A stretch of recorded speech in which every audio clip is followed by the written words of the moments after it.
In today's video, I'm going to teach you how to remove a watermark from a PDF.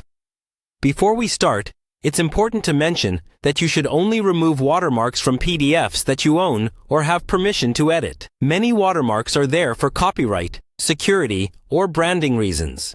So make sure you're using this for legitimate purposes, like cleaning up your own documents or drafts. To begin, open your web browser and search for How to Remove Watermark from PDF. You'll see a number of tools and guides appear in the results. What you're looking for is either an online PDF editor or instructions that match the software you already have installed, like Adobe Acrobat or another PDF editing program.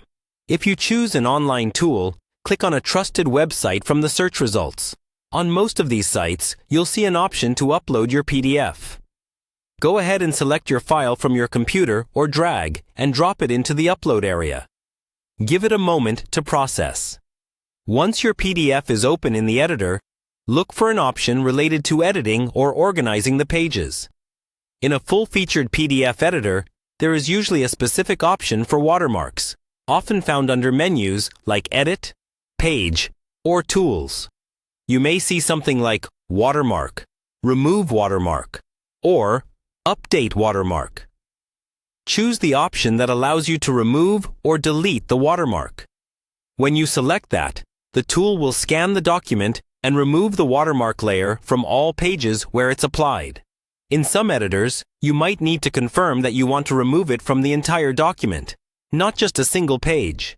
Take a quick look at the preview pages to make sure the watermark is gone and that the rest of your content still looks correct. If you're using a simpler online tool that doesn't specifically mention watermarks, try the regular edit mode and see if you can click directly on the watermark text or image. If it's selectable, you can usually delete it just like any other object. Again, review a few pages to confirm it's fully removed. When you're happy with how the PDF looks, save or download the updated file. It's a good idea to save it with a new name, so you keep the original version as a backup just in case you need it later. And that's it. By following these steps, you can clean up your PDF and remove an unwanted watermark quickly and safely.